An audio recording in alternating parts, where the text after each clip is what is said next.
तो बच्चों आज हम देख रहे हैं हमारी 11वीं कक्षा का 11वां अध्याय, जिसमें हम पार्ट 11 की बात कर रहे हैं। ये हमारा सेकंड लास्ट है, लेकिन ये कंटेंट तो आज खत्म हो जाएगा, लेकिन इसके बाद हमारे क्या बचेंगे, क्वेश्चन आंसर बचेंगे, अभ्यास प्रश्न बचेंगे। तो हमें क्या करना है, इस टॉपिक को बहुत अच्छे से पढ़ना है। क्या टॉपिक है, फ्लोएम परिवहन। अब अपन जाइलम को अच्छे से देख चुके हैं। फ्लोएम परिवहन कैसे होता है, उद्गम से कुंड की ओर प्रवाह कैसे होता है, कहाँ से आ रहा है, कुंड में जा रहा है, फिर वहां से कैसे जाएगा, ये चीज हमने यहाँ पढ़नी। आ जाइए।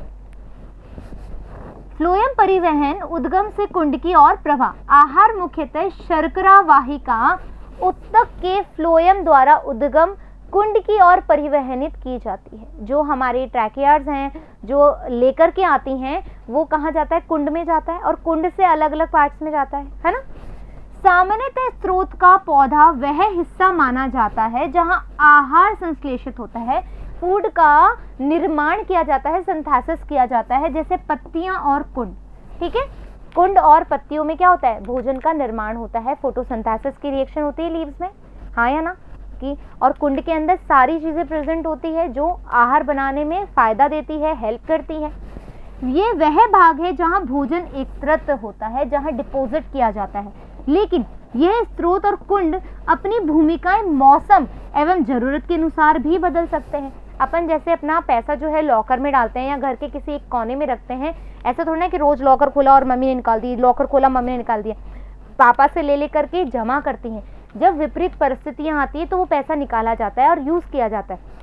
ऐसा ही होता है, मतलब जरूरत के हिसाब से, मौसम के हिसाब से। मान लीजिए कि आज तुम्हारी और अपनी मम्मी की लड़ाई हो गई, तो अब तुम मम्मी से पैसे मांगोगे तो देंगी क्या, नहीं देंगी ना। तो बस वैसे मम्मी का दिल कमजोर होता है, वो बहुत ज़्यादा पोलाइट होती है, शायद दे भी दे, बट एक कंडीशन बता रही हूँ कि मौसम बदल रहा है भैया, अब गुस्सा हो रहा है। तो वो वाली चीज़ है कि यहाँ पर जो प्लांट भी है वो अपने क्या काम कर रहा है कि ज़रूरत है, अन्य पार्ट को ज़रूरत है तो वो अपना देंगी, नहीं तो वो एक स्टोर करके रखेंगी ना। क्यों, क्योंकि विपरीत परिस्थितियाँ आती है, जैसे मान लो अकाल आ गया, क्या कर लोगे, प्लांट को तो जीवित रहना है। बहुत ज़्यादा बाढ़ आ गई, क्या कर लोगे, है ना। तो वो परिस्थितियों में जो है उस हिसाब से पौधा चलता है कि आपको खनिज पोषण देना है या नहीं देना है। जड़ों में एकत्रित की गई शर्करा वसंत के आरंभ में आहार का स्रोत बन जाती है, और इसीलिए बसंत ऋतु में बहुत ज़्यादा जो है नए नए पौधे उगते हैं, हाँ या ना। बहुत छोटी छोटी ग्लोरी आती है। इतना अच्छा माहौल क्यों बन जाता है, क्योंकि उस समय जो इकट्ठी गई शर्करा है, मतलब बहुत जो मेहनत करके जो पैसा लगाया गया था, इकट्ठा किया गया था, वो बाद में काम आता है और वो बिजनेस बहुत अच्छा चलता है। एम आई राइट। तो ऐसे ही प्लांट भी कार्य करते हैं। नेक्स्ट, इस समय पौधों पर नई कलियां कुंड का काम करती है। कुंड का काम कौन करेगी, जो नई कलियां आएंगी, जो न्यू बर्ड्स आएंगी। प्रकाश संश्लेषण साधनों की वृद्धि एवं परिवर्धन हेतु ऊर्जा की आवश्यकता होती है। प्रकाश संश्लेषण में जो साधन है उसमें क्या होगी, ग्रोथ होगी, उसमें जो चेंजेस आएंगे, जो डेवलपमेंट होगा, उसमें ऊर्जा की आवश्यकता होगी। एम आई राइट। जो प्रकाश संश्लेषण से अपन ने ऊर्जा बनाई है। क्योंकि स्रोत और कुंड का संबंध परिवर्तनशील है, डेफिनेटली है, अतः गति की दिशा ऊपर या नीचे की ओर या दो तरफा भी हो सकती है। आ भी रहा है, जा भी रहा है, डिपेंड करेगा आपका रिक्वायरमेंट क्या है, आपका नीड क्या है दैट टाइम। जाइलम के साथ वह विपरीत है, जहां गति सदैव नीचे से ऊपर की ओर एक दिशा में होती है। जाइलम में कहाँ है, जाइलम में नीचे से ऊपर की ओर ही तो जाता है, जड़ से लिया जाता है जाइलम, ये आगे ऊपर की तरफ फ्लो करता है, तभी तो कहते हैं जाइलम लंबी दूरी तक भोजन भेज रहा है या फिर पानी भेज रहा है, ऐसे ही तो कहते हैं अपन। यद्यपि वाष्प उत्सर्जन का जल एक तरफा प्रवाह करता है, किंतु फ्लोएम के रस में भोजन का परिवहन सभी दिशाओं में हो सकता है। वाटर का जो है वो एक ही दिशा में काम करेगा, लेकिन यदि अपन बात करें फ्लोएम की, भोजन की, तो वो किस अनियमित गति करेगा, किसी भी पार्ट में कभी भी चला जा सकता है। ऐसा नहीं है कि नीचे से ऊपर की तरफ ही जाए। और हो सकता है जब तक स्रोत और कुंड शर्करा का उपयोग संग्रहण व अपादान में सक्षम हो, यानी कि जब तक हमें लग रहा है कि भोजन डिपॉजिट हो रहा है तो वो कहीं पर भी भेज देगा। ठीक है। फ्लोएम रस में मुख्यतः जल व शर्करा होता है। फ्लोएम रस में क्या होगा, या तो जल होगा या फिर हमारी कार्बोहाइड्रेट होगी, शर्करा होगी। लेकिन अन्य शर्कराएं, हार्मोन व अमीनो अम्ल आदि भी फ्लोएम के द्वारा स्थानांतरित किए जाते हैं। That's clear. दाब प्रवाह या सामूहिक प्रवाह परिकल्पना, यहाँ से क्वेश्चन आते हैं, अच्छे से समझ लीजिएगा। स्रोत से कुंड की और शर्करा का स्थानांतरण के लिए आवश्यक स्वीकृत क्रियाविधि को हम क्या कह रहे हैं, दाब प्रवाह परिकल्पना। क्या कह रहे हैं, दाब प्रवाह परिकल्पना। क्यों कह रहे हैं, जब हमें कुंड से शर्करा का स्थानांतरण करवाना है तब ये वाला जो एक परिकल्पना हाइपोथेसिस है वो वर्क करती है, ऐसा माना जाता है। जैसे ही स्रोत पर ग्लूकोज संश्लेषित होता है शर्करा में बदल दिया जाता है। ग्लूकोज को अपन बदलते हैं ना, स्टार्च में बदलते हैं, प्लांट के अंदर स्टार्च होता है ना प्रेजेंट। इसके बाद ये शर्करा सखी कोशिकाओं में तथा बाद में सक्रिय परिवहन द्वारा जीवित फ्लोएम चालन नलिकाओं कोशिका में संचारित होती है। जो हमने सीव सेल्स पढ़ी हुई है, ट्यूब सेल्स पढ़ी हुई है, फ्लोएम के अंदर पढ़ी हुई है। फ्लोएम में जब हमारी ग्लूकोज बनती है ना, जब हमारी ग्लूकोज बन जाती है तो वो डिपॉजिट हो जाती है स्टार्च के रूप में, चालनी नलिकाओं की कोशिकाओं के रूप में के अंदर संचरित हो जाती है फ्लोएम के अंदर। ये बात हमें पता है ऑलरेडी। स्रोत पर लदान लोडिंग की यह प्रक्रिया फ्लोएम में एक अति परासरी अवस्था को पैदा कर देती है। जैसे जैसे फ्लोएम में शर्करा डिपॉजिट होती जाती है वहां पर क्या हो जाता है, अति परासरी दाब हो जाता है। अति परासरी हम जानते हैं, है ना, हाइपरटोनिक सॉल्यूशन हो गया। निकटवर्ती जाइलम जल परासरण के द्वारा फ्लोएम में चला जाता है। डिफ्यूजन होगा, परासरण ऑस्मोसिस होगा तो इजीली जल जो है जाइलम से फ्लोएम में चला जाएगा। और जब परासरणी दाब फ्लोएम में बनता है तो फ्लोएम रस निम्न दाब क्षेत्र में चला जाता है, जहाँ जो प्रेशर होगा, जो बहुत लो कंसंट्रेशन पे प्रेशर होगा या लो प्रेशर होगा, वहां पर फ्लोएम रस चला जाएगा। अब फ्लोएम रस में क्या है, बेसिकली हमारे पास शर्करा है, हाँ या ना, हमने बोले थे शर्करा है हमारे पास। कुंड पर परासरणी दबाव निश्चित रूप से घटना चाहिए और कुंड पर क्या होगा, जो हमारा ऑस्मोसिस है या हमारा जो परासरणी दबाव है वो कम होना चाहिए। नेक्स्ट देखें, ये देखो शर्करा पर, कलर चेंज कर लो एक बार।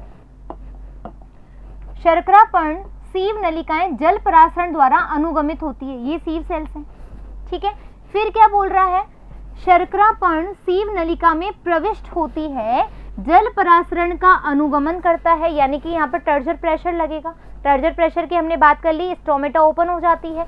उपापचय भंडारण हेतु शर्करा पर सीव नलिकाओं में जल परासरण द्वारा अनुगमन करता है। सीव सेल्स में क्या होगा, आपका जल और आपका भोजन, ये याद रखो, इकट्ठा होता है, ठीक है। ये अक्यूमुलेशन की ही कार्य है। और ये कैसे होगा, देखो शर्करा विलयन निम्न स्फीत टर्जर दाब के क्षेत्र में बहता है, जहां पर टर्जर प्रेशर कम होगा वहां पर ये काम होगा इकट्ठा करने का।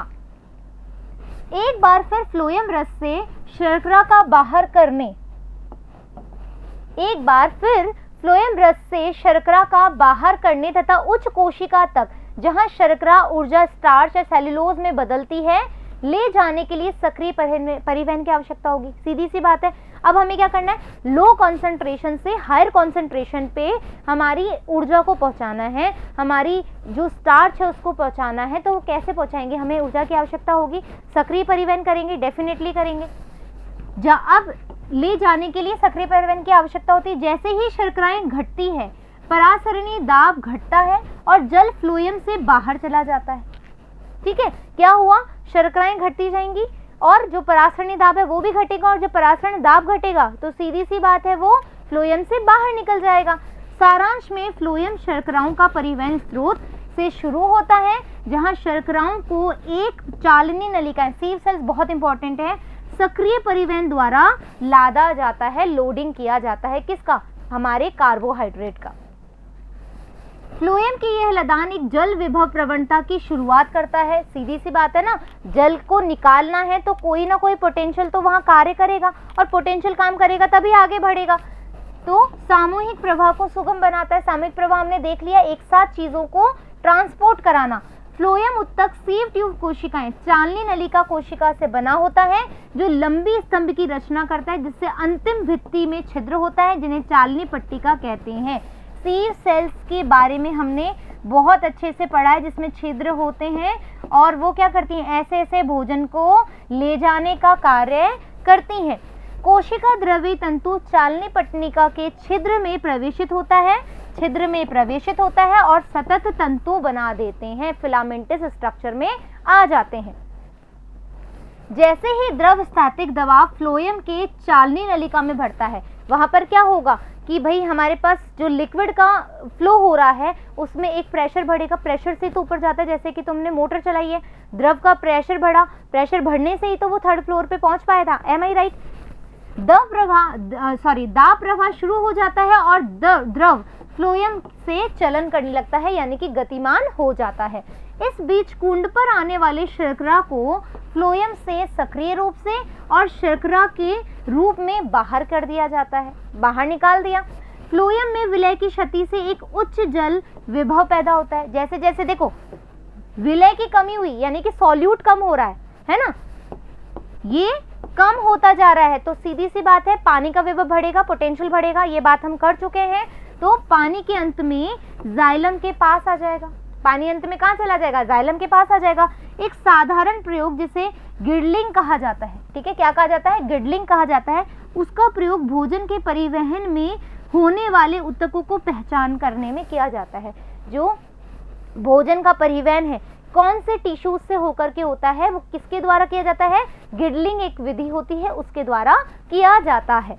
नेक्स्ट देखें अपन, पेड़ के स्तंभ पर छाल का एक वलय फ्लोएम तक सावधानी पूर्वक हटाया जाता है। हमने एक प्लांट लिया है, उसके ऊपर जो छाल है वो हटाएंगे, कहाँ तक हटाएंगे? जहाँ तक फ्लोएम है, और नीचे की तरफ अब भोजन की गति न होने के कारण वलय के ऊपर की छाल को कुछ सप्ताह के बाद फूल जाती है। अब यहाँ पर आपको पता है छाल नहीं है, तो क्या होगी कि जो वलय है, जो रिंग होती है, इस तरह की जो रिंग होती है, वहाँ की छाल क्या हो जाएगी? बहुत ज़्यादा फूल जाएगी। ये साधारण प्रयोग दर्शाता है कि फ्लोएम ऊतक भोजन का स्थानांतरण करने के लिए उत्तरदायी है। छाल ही हटा दी तुमने, तथा परिवहन की दिशा एक दिशाई है, ये बात हमने ऑलरेडी कर ली थी। और मूल की तरफ इस प्रयोग को आसानी से किया भी जा सकता है, ये आपके लैब में आराम से आप भी कर सकते हो। तो इस तरीके से बच्चों ये जो चैप्टर है हमारा समाप्त हो गया। इसके बस क्वेश्चन आंसर बचे हैं, जल्द ही मिलेंगे अपन क्वेश्चन आंसर के साथ। जब तक धन्यवाद।